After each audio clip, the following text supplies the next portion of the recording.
नमस्ते और स्वागत है आपका। क्या आपको कभी ऐसा लगा है कि आप अपनी लाइफ के एक आरामदायक पिंजरे में कैद हो गए हैं?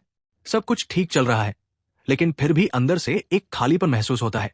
आप कुछ बड़ा करना चाहते हैं, कोई बड़ा बदलाव लाना चाहते हैं, लेकिन एक डर आपको रोक लेता है।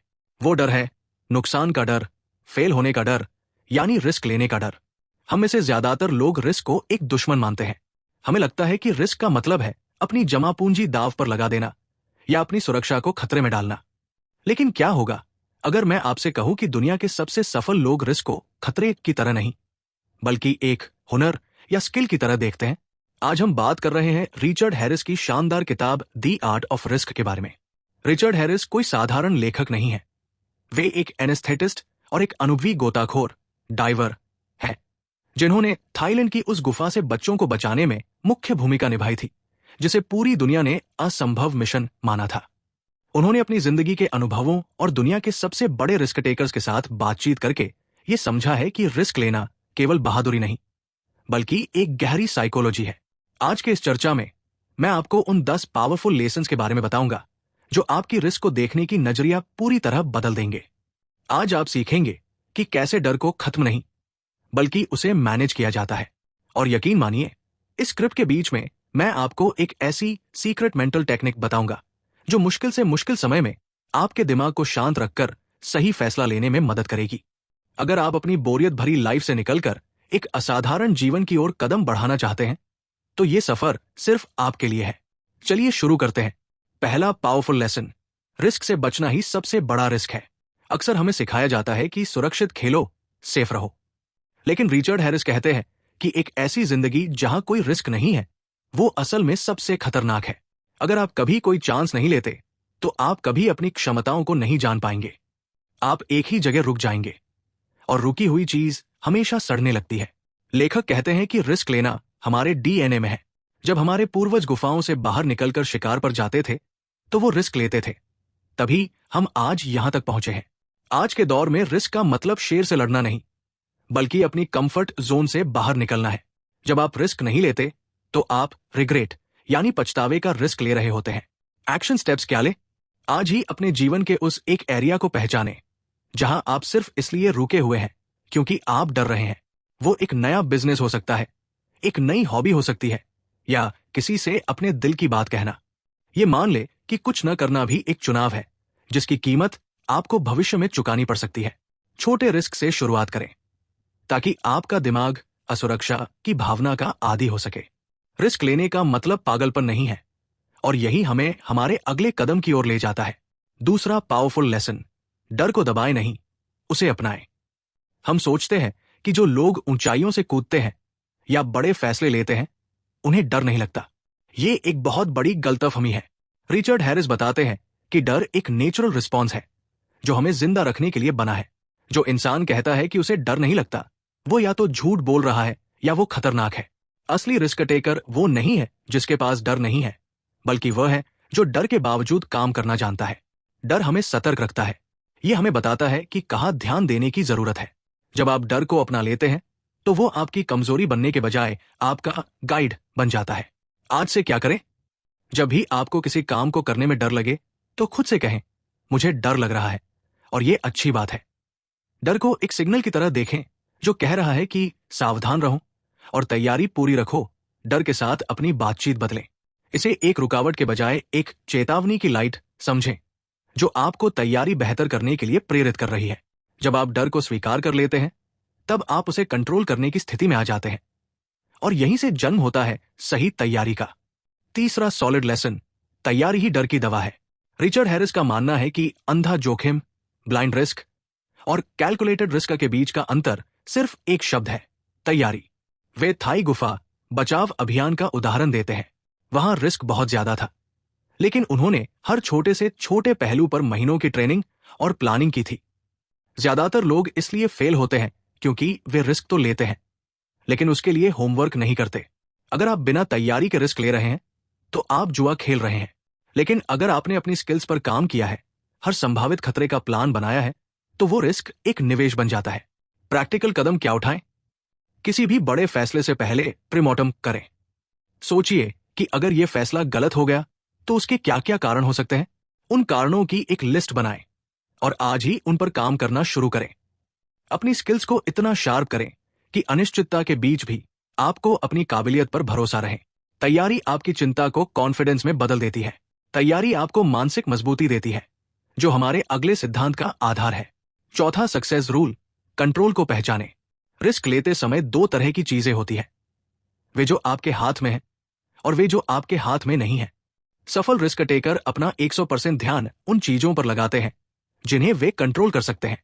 अगर आप एक पहाड़ चढ़ रहे हैं तो आप मौसम को कंट्रोल नहीं कर सकते, लेकिन आप अपने जूतों की क्वालिटी, अपनी रस्सी की मजबूती और अपनी सांस लेने के तरीके को कंट्रोल कर सकते हैं। जब हम उन चीजों के बारे में चिंता करते हैं जो हमारे बस में नहीं है, तो हम अपनी कीमती एनर्जी खो देते हैं और गलतियां करने लगते हैं। ग्राउंड लेवल पर क्या करें? एक कागज पर 2 कॉलम बनाएं। एक तरफ लिखें मेरे कंट्रोल में क्या है और दूसरी तरफ मेरे कंट्रोल के बाहर क्या है। बाहर वाले कॉलम को देखना बंद करें और सारा फोकस पहले कॉलम की चीजों को बेहतर बनाने में लगा दें। जब आप अपनी तैयारी और अपने एक्शन पर फोकस करते हैं तो बाहरी अनिश्चितता आपको परेशान नहीं करती। वेलकम टू टॉप समरी, जहां आप सफल लोगों के अनुभवों से सीखते हैं, अपने जीवन को बदलते हैं और अपनी ग्रोथ को अपनी आंखों से देखते हैं। अगर आप यहां नए हैं तो हम आपके लिए लेकर आते हैं बेहतरीन बुक समरीज और प्रैक्टिकल लेसन्स, जो आपको तेजी से आगे बढ़ने और एक बेहतर जिंदगी जीने में मदद करते हैं। 5वां कोर कॉन्सेप्ट, इमोशनल स्टेबिलिटी का जादू। यहां मैं आपको उस सीक्रेट मेंटल टेक्निक के बारे में बताऊंगा जिसका मैंने शुरुआत में जिक्र किया था। रिचर्ड हैरिस इसे इमोशन रेगुलेशन कहते हैं। जब हम किसी रिस्क की स्थिति में होते हैं तो हमारा दिमाग फाइट या फ्लाइट मोड में चला जाता है। हमारी धड़कनें तेज हो जाती है और हम ठीक से सोच नहीं पाते। रिचर्ड कहते हैं कि उस समय सबसे जरूरी है अपनी सांसों पर काबू पाना और खुद से तर्क करना। वे इसे दी पावर ऑफ पॉज कहते हैं। रिस्क के बीच में एक सेकंड रुककर खुद को यह याद दिलाना कि मैं अभी सुरक्षित हूं और मैं सोच सकता हूं, आपकी जान बचा सकता है या आपके बिजनेस को डूबने से रोक सकता है। एक्शन स्टेप्स क्या ले? अगली बार जब आप किसी तनावपूर्ण स्थिति में हो तो तुरंत रिएक्ट न करें। 4 सेकंड के लिए गहरी सांस लें, 4 सेकंड के लिए रोकें और 4 सेकंड में छोड़ें। इसे बॉक्स ब्रीदिंग कहते हैं। यह आपके नर्वस सिस्टम को शांत करता है और आपको पैनिक करने के बजाय लॉजिकल सोचने की अनुमति देता है। छठा पावरफुल लेसन, फेलियर को फीडबैक माने। रिचर्ड हैरिस ने कई ऐसे लोगों से बात की जो अपनी जान जोखिम में डालकर रिकॉर्ड बनाते हैं। उन सभी में एक बात कॉमन थी, वे फेलियर से नहीं डरते थे। उनके लिए फेलियर का मतलब हार नहीं बल्कि डेटा था। जब आप कोई रिस्क लेते हैं और वो काम नहीं करता तो इसका मतलब ये नहीं है कि आप बुरे हैं। इसका मतलब सिर्फ ये है कि आपका तरीका सही नहीं था। रिस्क टेकर हर असफलता से एक सबक निकालते हैं और अगले रिस्क में उस सबक को इस्तेमाल करते हैं। वे इसे महंगा सबक मानते हैं, न कि रास्ते का अंत। इंप्लीमेंटेशन स्ट्रैटेजी क्या हो? अपनी पिछली किसी बड़ी हार के बारे में सोचें। उसे एक दुखद कहानी की तरह देखने के बजाय एक साइंटिस्ट की तरह देखें। पूछें, वहां क्या गलत हुआ जो मेरे कंट्रोल में था? अगली बार मैं इसे कैसे बदल सकता हूं? जब आप हार से सीखना शुरू कर देते हैं तो रिस्क लेना कम डरावना हो जाता है, क्योंकि आपको पता होता है कि आप हर हाल में कुछ न कुछ जीतेंगे, या तो सफलता या अनुभव। 7वां बेसिक प्रिंसिपल, अपनी रिस्क प्रोफाइल को समझें। हर इंसान की रिस्क लेने की क्षमता अलग होती है। कुछ लोग आर्थिक रिस्क लेने में माहिर होते हैं तो कुछ लोग फिजिकल रिस्क में। रिचर्ड हैरिस कहते हैं कि आपको दूसरों की देखा देखी रिस्क नहीं लेना चाहिए। आपको अपनी रिस्क एपेटाइट को समझना होगा। क्या आप रात को सुकून से सो पाते हैं जब आपका पैसा शेयर मार्केट में होता है? क्या आप अनिश्चित भविष्य के साथ खुश रह सकते हैं? अपनी खुद की सीमाओं को जानना ही असली बुद्धिमानी है। जबरदस्ती का रिस्क लेना साहस नहीं बल्कि बेवकूफी है। योर गेम प्लान, खुद का एक रिस्क असेसमेंट करें। आप किस तरह के रिस्क में कंफर्टेबल महसूस करते हैं? क्या आप सामाजिक रिस्क जैसे स्टेज पर बोलना से डरते हैं या फाइनेंशियल रिस्क से? जिस एरिया में आप कमजोर हैं वहां छोटे छोटे कदम उठाकर अपनी रिस्क की लिमिट को धीरे धीरे बढ़ाएं। अपनी तुलना दूसरों से न करें बल्कि अपनी कल की हिम्मत से करें। एक छोटा सा रिमाइंडर, अगर आपको हमारी टॉप समरीज और कहानी सुनाने का ये अंदाज पसंद आ रहा है तो सब्सक्राइब करना, लाइक करना और इसे किसी ऐसे व्यक्ति के साथ शेयर करना न भूलें जिसे आज इसकी जरूरत हो सकती है। हमारे पास आपके लिए स्क्रिप्ट के अंत में कुछ बोनस एक्शन आइटम्स भी हैं, तो सुनते रहिए। अब चलिए वापस चलते हैं अपनी चर्चा पर। 8वां सक्सेस रूल, अंतर्ज्ञान और तर्क का संतुलन, intuition versus logic. Richard Harris एक बहुत ही दिलचस्प बात कहते हैं। वे कहते हैं कि रिस्क लेते समय अक्सर हमारा गट फीलिंग या अंतर्ज्ञान हमें कुछ कह रहा होता है, लेकिन क्या हमें सिर्फ अपनी फीलिंग्स पर भरोसा करना चाहिए? नहीं। सफल रिस्क टेकर अपने गट फीलिंग और लॉजिक दोनों का इस्तेमाल करते हैं। अगर आपका अनुभव कह रहा है कि कुछ गलत है, तो भले ही कागजों पर सब सही दिखे, रुक जाइए। लेकिन अगर आप सिर्फ डर की वजह से पीछे हट रहे हैं, तो लॉजिक का इस्तेमाल कीजिए। यह संतुलन ही आपको सही फैसला लेने में मदद करता है। आज से क्या करें? जब भी कोई बड़ा फैसला लेना हो, तो अंतरात्मा की आवाज सुने, लेकिन उसे तथ्यों, फैक्ट्स से क्रॉस चेक जरूर करें। अगर दोनों एक ही दिशा में इशारा कर रहे हैं, तो आगे बढ़े। अगर उनमें टकराव है, तो और अधिक जानकारी जुटाएं। अपनी गट फीलिंग को सालों के अनुभव से ट्रेन करें। 9वां कोर कॉन्सेप्ट, टीम और भरोसे की ताकत। रिचर्ड हैरिस ने थाई गुफा में अकेले काम नहीं किया था। वहां दुनिया भर के गोताखोरों, डॉक्टर्स और सैनिकों की एक टीम थी। वे कहते हैं कि सबसे बड़ा रिस्क लेते समय भी अगर आपके पास सही लोगों का साथ है, तो रिस्क आधा हो जाता है। रिस्क लेना अक्सर एक अकेला रास्ता लगता है, लेकिन असल में आपको ऐसे लोगों की जरूरत होती है जो आपकी पीठ संभाल सके। भरोसा वो गोंद है जो मुश्किल समय में टीम को जोड़े रखता है।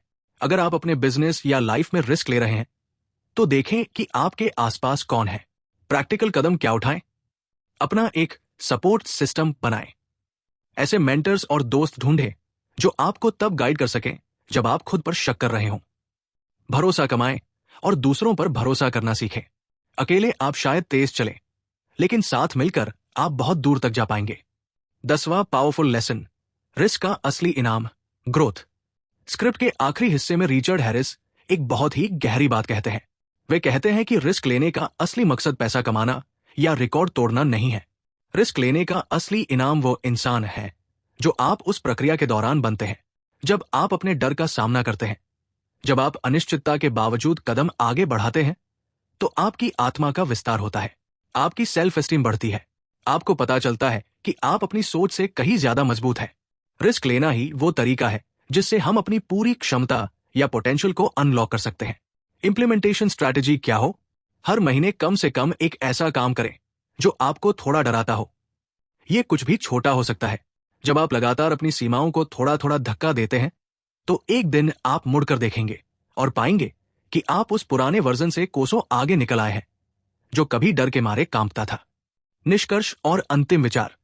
तो दोस्तों, आज हमने रिचर्ड हैरिस की द आर्ट ऑफ रिस्क से सीखा कि रिस्क कोई दुश्मन नहीं, बल्कि जिंदगी को पूरी तरह जीने का एक जरिया है। हमने देखा कि कैसे तैयारी, डर को अपनाना, कंट्रोल पर फोकस करना और इमोशनल स्टेबिलिटी हमें एक साधारण इंसान से एक कैलकुलेटेड रिस्क टेकर बना सकती है। इस पूरी किताब का सार एक ही है, रिस्क लेना खतरनाक हो सकता है, लेकिन रिस्क न लेना निश्चित रूप से घातक है। आपकी जिंदगी की कहानी तभी रोमांचक बनेगी जब उसमें कुछ चुनौतियां होंगी, कुछ ऐसे मोड़ होंगे जहां आपने अपनी हिम्मत दिखाई होगी। याद रखिए, जहाज बंदरगाह पर सबसे सुरक्षित होता है, लेकिन जहाज बंदरगाह पर खड़े रहने के लिए नहीं बने होते। वे लहरों को चीरने और समंदर की गहराइयों को नापने के लिए बने होते हैं। Action items, bonus. आज ही अपने एक ऐसे डर को चुनें जो आपको आगे बढ़ने से रोक रहा है। उस डर से जुड़े रिस्क को कैलकुलेट करें। सबसे बुरा क्या हो सकता है?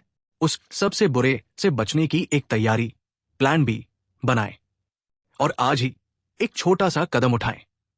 बड़ा बदलाव रातों रात नहीं आता, वो हर रोज लिए गए छोटे छोटे साहसी फैसलों का नतीजा होता है। बस आज के लिए इतना ही। हम आपके लिए ऐसी ही टॉप बुक समरीज लाते रहेंगे जो बदलाव और आत्मचिंतन की प्रेरणा दे। अगली बार तक सीखते रहें, आगे बढ़ते रहें और खुद को बदलते रहें। अपने विचारों को बदलें, अपने जीवन को बदलें।